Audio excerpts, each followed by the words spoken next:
Guys, अगर आप भी इन तीनों वर्ड्स में कंफ्यूज रहते हो तो ये लेक्चर सिर्फ आपके लिए है। इस लेक्चर में हम डिटेल में देखेंगे ये तीनों वर्ड्स क्या होते हैं, इनकी ओरिजिन क्या है, स्पेशली जो केमिस्ट्री में सबसे ज़्यादा फेमस वर्ड है रेजोनेंस, इसका एक्चुअल मतलब क्या है और क्या ये वर्ड सही भी है, ये सब हम देखने वाले हैं। सो स्टार्ट करते हैं हम कॉन्जुगेशन से। तो अक्सर क्या है, कॉन्जुगेशन के नाम पे हमें बता दिया जाता है कि बस ये देख लो डबल सिंगल डबल आ रहा है तो ये कॉन्जुगेशन, मतलब इसको हम बोलेंगे कॉन्जुगेशन है।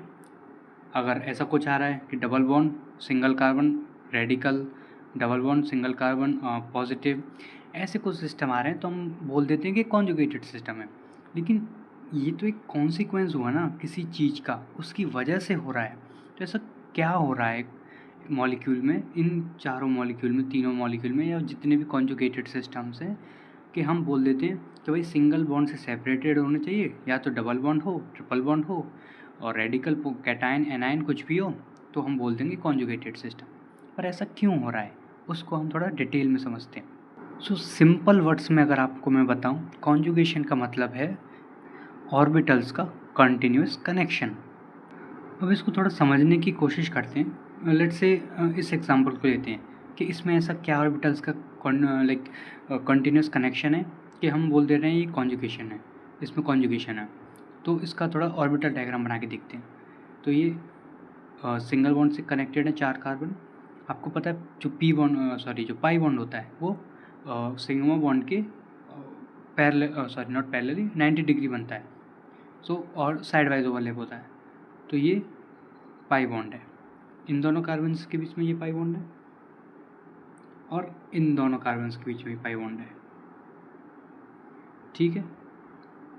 अगर आप इस मॉलिक्यूल को ध्यान से देखो तो इसमें आप ऑब्जर्व करोगे कि जो ये ऑर्बिटल्स कौन से, पहली बात ये पी ऑर्बिटल्स हैं। ओके, तो ये जितने भी पी ऑर्बिटल्स हैं, चारों की चारों पी ऑर्बिटल्स, ये कहीं ना कहीं पैरेलल हैं एक दूसरे के। ठीक है, और एक के बगल में एक है, यानी ये एडजेसेंट हैं एक दूसरे के। तो इस चीज़ को हम बोल देते हैं ये कॉन्जुगेशन में है। कॉन्जुगेशन एक नया वर्ड है दो चीज़ों को एक साथ बोलने के लिए। पहला चीज़ कि ये एक दूसरे के जो पी ऑर्बिटल्स हैं वो एडजेसेंट हैं एक दूसरे के और कॉन्टिन्यूसली अलाइंड हैं। ठीक है। अब इसको थोड़ा और डिटेल में जाने, चलो इस वाले एग्जांपल से डिटेल में जानने की कोशिश करते हैं कॉन्जुगेशन को। तो ये 3 कार्बन है, ठीक है, पाई बॉन्ड यानी पी ऑर्बिटल्स, ठीक, पॉजिटिव चार्ज यानी वैकेंट ऑर्बिटल है, इस पर पॉजिटिव चार्ज है। ठीक है। अब इन तीनों ऑर्बिटल्स, कंडीशन क्या है हमारी, कंडीशन है कि पी ऑर्बिटल्स होने चाहिए पहली बात तो, ठीक। दूसरा कंडीशन पैरेलल होने चाहिए एक दूसरे के। तीसरा कंडीशन एडजेसेंट होने चाहिए। तो ये 3 कंडीशन है मेनली, 3 या फिर 2 बोल लो, कि पी ऑर्बिटल्स पैरेलल होने चाहिए और एडजेसेंट होने चाहिए। ये कंडीशन है। ये अगर कोई भी चीज़ अगर ये कंडीशन फॉलो कर रही है, इसका मतलब उसमें कॉन्जुगेशन है। तो क्या इसमें पी ऑर्बिटल्स हैं? हाँ हैं। क्या इसमें क्या ये सारे पैरेलल हैं? हाँ हैं। क्या ये एडजेसेंट एक दूसरे के? हाँ एडजेसेंट हैं। अगर आप इस ऑर्बिटल को ध्यान से देखो तो ये क्या है, ये ऑर्बिटल्स इसके साथ भी इंटरेक्ट कर सकती है और इसके साथ भी कर सकती है। ठीक है। तो ये जो बॉन्ड है, ये क्या है, पहले इस बॉन्ड के बनने से पहले, ये जो इलेक्ट्रॉन्स की शेयरिंग होने से पहले क्या था, carbon double bond carbon single bond positive, ये था। जो इलेक्ट्रॉन डेंसिटी थी वो सिर्फ इन दोनों कार्बन्स के बीच में थी, करेक्ट। अब क्या होगा, क्योंकि इस कार्बन के पास क्या है, चॉइस है। ये कार्बन एक वैकेंट ऑर्बिटल को देख के इधर भी इलेक्ट्रॉन्स दे सकता है। तो ये क्या है, ये कार्बन इधर भी बना सकता है, इधर भी बना सकता है, दोनों जगह बॉन्ड बना सकता है। अब यहाँ एक नया वर्ड इंट्रोड्यूस करने वाला हूँ मैं, कि ये जो डबल बॉन्ड था, जो इलेक्ट्रॉन डेंसिटी सिर्फ 2 कार्बन्स के बीच में थी, अब ये 3 कार्बन्स के बीच में हो चुकी है। यानी इलेक्ट्रॉन्स का क्या हो चुका है, इलेक्ट्रॉन्स का डीलोकलाइजेशन हो चुका है। ठीक है, इलेक्ट्रॉन डीलोकलाइजेशन। डीलोकलाइजेशन का क्या है कि इलेक्ट्रॉन्स का पूरे मॉलिक्यूल पे स्प्रेड हो जाना, या फिर दूसरे शब्द में इलेक्ट्रॉन्स का स्प्रेड हो जाना कहाँ तक, जहाँ तक कॉन्जुगेशन है वहाँ तक। सो एक तरह से इलेक्ट्रॉन्स जहाँ सिर्फ 2 कार्बन के बीच में थे, अब क्या है, इस पॉजिटिव या रेडिकल या डबल बॉन्ड के आने की वजह से क्या हो गया है कि पूरे मॉलिक्यूल पे फैल चुके हैं, यानी इलेक्ट्रॉन का डीलोकलाइजेशन हो चुका है। तो इसको हम बोलते हैं इलेक्ट्रॉन डीलोकलाइजेशन। कॉन्जुगेशन क्या था? कॉन्जुगेशन एक कंडीशन थी, एक स्ट्रक्चरल कंडीशन है कि हाँ भाई इस स्ट्रक्चर को देखा कि हाँ पी ऑर्बिटल्स हैं, अलाइंड हैं, एडजेसेंट है, ठीक है, इसमें कॉन्जुगेशन है। इलेक्ट्रॉन डीलोकलाइजेशन क्या है? ये कॉन्जुगेशन की वजह से हुआ है, क्योंकि कॉन्जुगेशन है इसमें, इस वजह से क्या है, इलेक्ट्रॉन पूरे मॉलिक्यूल पे डीलोकलाइज हो पा रहे हैं, यानी पूरे मॉलिक्यूल पे स्प्रेड हो पा रहे हैं। तो ये होता है इलेक्ट्रॉन डीलोकलाइजेशन। ठीक है, अब एक बेसिक सा एग्जांपल लूँ मैं अगर आपके सामने कि मान लो ये CH3 C double bond O CH2 NH2, ठीक है, और एक एग्जांपल लेता हूँ CH3 C double bond O NH2, ठीक है, आपके पास 2 एग्जांपल्स हैं, करेक्ट। ठीक है, तो मैं पूछूं इन दोनों मॉलिक्यूल्स में, इसको नेम देते हैं A और B में सबसे ज़्यादा नॉट सबसे ज़्यादा, लाइक किस में डीलोकलाइजेशन हो रहा है? सबसे पहले डीलोकलाइजेशन या उससे पहले किस में कॉन्जुगेशन है, तो वो चेक करेंगे हम पहले तो कॉन्जुगेशन, ठीक है, फिर उसके बाद देखेंगे कि डीलोकलाइजेशन किस में। तो अगर आप देखो ध्यान से, नाइट्रोजन के पास लोन पेयर्स होते हैं, तो जो कंडीशन है डबल बॉन्ड, सिंगल बॉन्ड और लोन पेयर भी एक तरह से इलेक्ट्रॉन्स, फ्रीली इलेक्ट्रॉन्स है, तो ये भी जा सकते हैं, ठीक है, तो ये कंडीशन फॉलो कर रहा है कॉन्जुगेशन का। तो इसमें कॉन्जुगेशन है, इसमें कॉन्जुगेशन नहीं है, ये जस्ट एग्जांपल है, इसको थोड़ा और डिटेल में हम देखते हैं, नोट इस एग्जाम्पल नहीं, पूरे जो टॉपिक है इस पूरे टॉपिक को। अब थोड़े एग्जांपल्स ले लेते हैं कि कॉन्जुगेशन कितने टाइप के कॉन्जुगेटेड सिस्टम होते हैं। जैसे कि मैंने ये बताया कि ये भी एक कॉन्जुगेटेड सिस्टम है, तो आपको कैसे पता चलेगा कि कौन सा कॉन्जुगेटेड है कौन सा नहीं है, तो इसको थोड़े एग्जांपल्स लेते हैं। तो पहला एग्जांपल जैसे कि मैंने आपको बताया कि इसमें कॉन्जुगेशन होता है, तो चेक करते हैं इसमें कॉन्जुगेशन क्यों है। इसका जो रीज़न है मैं ऑलरेडी एक्सप्लेन कर चुका हूँ, लेकिन फिर से एक बार स्टार्ट करते हैं। सो 2 चीज़ें याद रखनी है, क्या इसमें पी ऑर्बिटल्स पैरेलली अलाइंड हैं, 4 कार्बन हैं, पी ऑर्बिटल्स हैं हर एक के पास, ठीक है, पैरेलल हैं, ठीक है, और एक दूसरे के एडजेसेंट हैं। तो क्या है इसमें, ये इनिशियली पाई बॉन्ड यहाँ था इन दोनों के बीच में, लेकिन अगले ही मोमेंट क्या होगा, ये पाई बॉन्ड इधर उधर हो सकता है, ठीक है।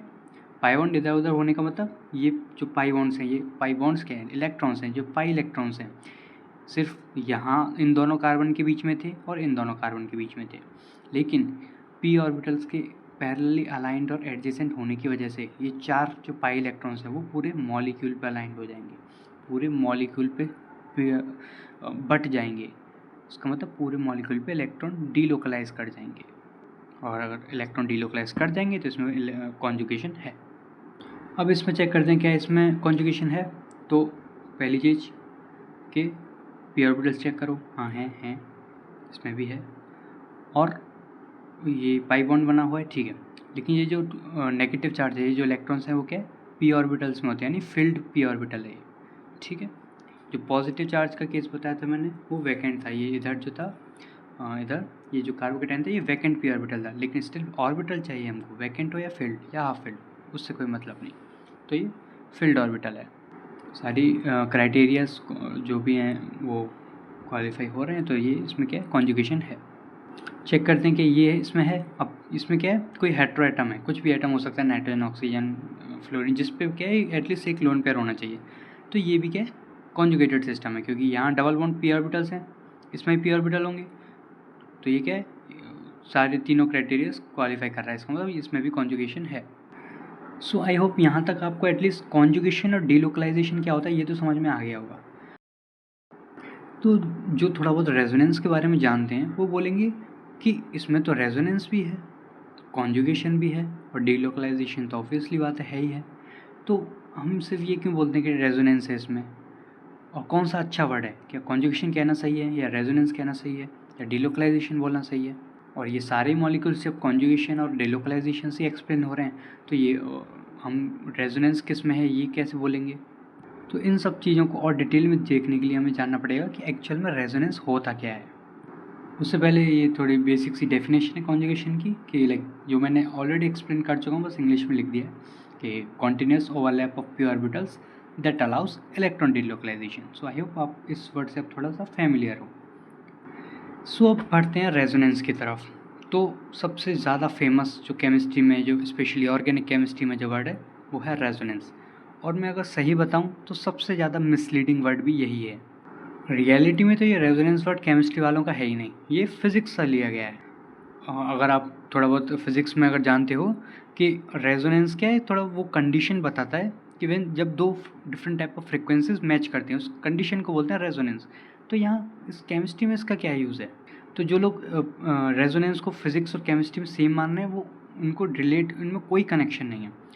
फिज़िक्स का जो रेजोनेंस वर्ड है उसकी डिफरेंट मीनिंग्स हैं और इधर रेजोनेंस का मतलब डिफरेंट है।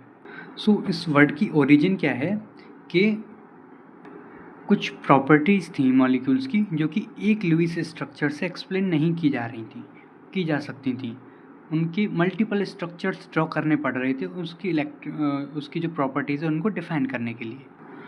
तो क्या है, जो भी अलग स्ट्रक्चर्स यूज़ किए जा रहे थे वो इस अजम्पशन पे थे कि किस तरह से मॉलिक्यूल रिएक्ट कर रहा है, यानी वो सब कुछ हाइपोथेटिकल था, उसमें कोई रियलिटी नहीं थी, वो सिर्फ पेन पेपर पे एग्जिस्ट करते थे। वो जो हाइपोथेटिकल स्ट्रक्चर थे उनको बोला जाता था रेजोनेटिंग स्ट्रक्चर। ठीक है, रेजोनेटिंग स्ट्रक्चर या कभी कभी इसको बोल देते थे रेजोनेंस। ये था रेजोनेंस। एक्चुअल में रेजोनेंस बोलना ही गलत है, रेजोनेंस वर्ड ही नहीं होना चाहिए, होना चाहिए रेजोनेटिंग स्ट्रक्चर। तो ये रेजोनेंस जो है वो कोई कंडीशन या प्रोसेस नहीं है, ये एक जस्ट रिप्रेजेंटेशन टेक्निक है इलेक्ट्रॉन के डीलोकलाइजेशन को दिखाने के लिए। इसको एक एग्जांपल की हेल्प से समझते हैं कि मैं बोल दूं अगर आपके पास मॉलिक्यूल है इथेनॉल का, या एसिटल्डिहाइड बोलते हैं इसको, ठीक है। तो इसके रेजोनेटिंग स्ट्रक्चर अगर मैं ड्रॉ करता हूँ तो एक ये है और एक ये है, नेगेटिव पॉजिटिव। तो मैंने अभी क्या बोला, कुछ प्रॉपर्टीज़ तो इस स्ट्रक्चर से एक्सप्लेन की जा सकती थी और कुछ प्रॉपर्टीज़ इससे एक्सप्लेन की जा सकती थी। प्रॉपर्टीज़ क्या, जैसे प्रॉपर्टी जैसे बॉन्ड एंगल। अब बॉन्ड एंगल क्या है तो आपको पता हो कि ट्रिपल बॉन्ड के बीच में बॉन्ड एंगल या फिर बॉन्ड लेंथ।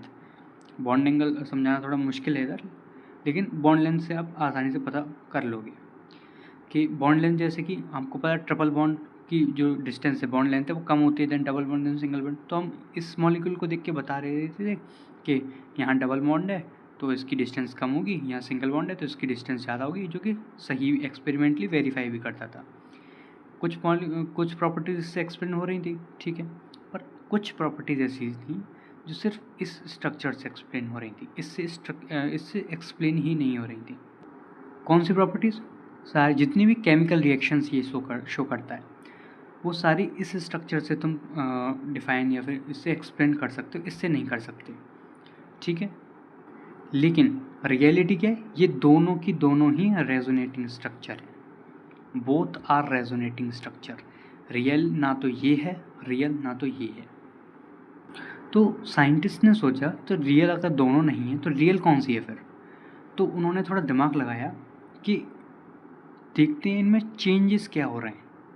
चेंजेस का मतलब कि कुछ ऐसी स्ट्रक्चर ड्रॉ करके देखते हैं जिसमें जो बेसिक स्केलेटन है दोनों का वो तो सेम रहे, यानी सिंगल बॉन्ड तो हर एक के बीच में है, तो ऐसा करके देखते हैं एटम सेम है, सिंगल बॉन्ड सेम है, ठीक है, ये पार्ट कॉमन है दोनों में, ठीक है, यहाँ H3। अब चेंज क्या है, यहाँ कभी तो डबल बॉन्ड है कभी सिंगल बॉन्ड है, ठीक है, सिंगल बॉन्ड तो है ही, मतलब यानी कभी कभी डबल बॉन्ड आ जाता है, यानी डॉट डॉट से शो कर दिया उन्होंने। दूसरी चीज़ क्या देखी, यहाँ या तो कोई चार्ज नहीं है या फिर थोड़ा सा नेगेटिव चार्ज आ जाता है, तो उन्होंने थोड़ा डेल्टा नेगेटिव बना दिया इसको। यहाँ देखा कि यहाँ तो कुछ भी नहीं है और यहाँ पॉजिटिव चार्ज है, तो यहाँ डेल्टा नेगेटिव तो यहाँ डेल्टा पॉजिटिव बना दिया, ठीक है। इन दोनों की ही जो प्रॉपर्टीज़ थी उनको कंबाइन करके लिख दिया इसमें, इस स्ट्रक्चर को। ये जो स्ट्रक्चर था इसको हम बोलते हैं हाइब्रिड स्ट्रक्चर, ठीक है। तो हाइब्रिड स्ट्रक्चर क्या है? हाइब्रिड स्ट्रक्चर जितने भी रेजोनेटिंग स्ट्रक्चर्स हैं उन सब का कॉम्बिनेशन है जो कि रियल स्ट्रक्चर के क्लोज है। रियल ये भी नहीं है, रियल स्ट्रक्चर क्या है किसी को नहीं पता, लेकिन सबसे ज़्यादा क्लोज जो रियल स्ट्रक्चर के है वो हाइब्रिड स्ट्रक्चर है। तो ये डिफरेंस हुआ रेजोनेटिंग स्ट्रक्चर्स और हाइब्रिड स्ट्रक्चर्स में। आई होप ये बात आपको समझ में आई होगी तो अगर एक लाइन में मैं कॉन्जुगेशन, डीलोकलाइजेशन और रेजोनेंस को लिखूं, तो कॉन्जुगेशन अलाउज डीलोकलाइजेशन।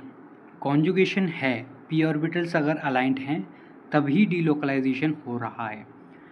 डीलोकलाइजेशन होने की वजह से क्या हो रहा है, मॉलिक्यूल क्या है, स्टेबलाइज हो रहा है, स्टेबल बन रहा है। स्टेबल कैसे बन रहा है कि जो इलेक्ट्रॉन्स का क्या है, इलेक्ट्रॉन्स स्प्रेड हो रहे हैं पूरे मॉलिक्यूल पे, तो एक जगह नहीं है वो इलेक्ट्रॉन्स। तो जब भी चार्ज स्प्रेड होता है तो वो स्टेबलाइज करता है सिस्टम को। ये सबसे इम्पोर्टेंट लाइन है, resonance is just a way to draw that delocalisation. इसका मतलब ये हमारे पास एक टूल है उस डीलोकलाइजेशन या कॉन्जुगेशन को दिखाने के लिए। और रेजोनेंस कोई फिनोमेना या फिर कोई ऐसी कंडीशन नहीं है। रेजोनेंस दिखाने के लिए ना किसी डीलोकलाइजेशन की ज़रूरत है, ना किसी कॉन्जुगेशन की ज़रूरत है। जस्ट अबव एग्जांपल्स में अगर देखें कि क्या इसमें मॉलिक्यूल में कॉन्जुगेशन है, नहीं है। क्या इसमें डीलोकलाइजेशन हो रहा है, नहीं हो रहा, बट फिर भी हमने इसका रेजोनेटिंग स्ट्रक्चर ड्रॉ कर दिया। इसका मतलब ना इसको कॉन्जुगेशन की नीड है ना डीलोकलाइजेशन, हम कहीं भी रेजोनेटिंग स्ट्रक्चर ड्रॉ कर सकते हैं। कंडीशन क्या है, कंडीशन ये है कि वो जो रेजोनेटिंग स्ट्रक्चर ड्रॉ किया है वो हमारी प्रॉपर्टीज़ को एक्सप्लेन करना चाहिए। अगर वो प्रॉपर्टीज़ को एक्सप्लेन कर रहा है तो वो रेजोनेटिंग स्ट्रक्चर सही है। तो हाँ, ये हाइपोथेटिकल होता है, बट इसके भी कुछ रूल्स होते हैं। इसको एक एग्जांपल से समझाऊं तो जैसे कि मैं बोलूँ मीथेन है CH4, करेक्ट। और लेट से अगर मैंने इसको सिग्मा बॉन्ड तोड़ के एक रेजोनेटिंग स्ट्रक्चर ड्रॉ करने की कोशिश की, ठीक है, इसको मान लो नेगेटिव दे दिया, इसको पॉजिटिव दे दिया, तो क्या ये रेजोनेटिंग स्ट्रक्चर है? नहीं, ये रेजोनेटिंग स्ट्रक्चर नहीं है। इस वजह से नहीं क्योंकि हमने सिग्मा बॉन्ड तोड़ दिया, नहीं, ये वजह नहीं है। वजह ये है कि मीथेन का मॉलिक्यूल, मीथेन का ये स्ट्रक्चर, ये लुईस स्ट्रक्चर मीथेन का सारी प्रॉपर्टीज़ की मीथेन की को एक्सप्लेन कर देता है। इस वाले स्ट्रक्चर की कोई ज़रूरत ही नहीं पड़ी, सारी प्रॉपर्टीज़ इसी से एक्सप्लेन हो रही थी। तो जब इसकी ज़रूरत ही नहीं पड़ी तो इसको रेजोनेटिंग स्ट्रक्चर कंसिडर करने की कोई ज़रूरत नहीं। तो अब हमें कैसे पता चलेगा कि कब ज़रूरत है कब नहीं है?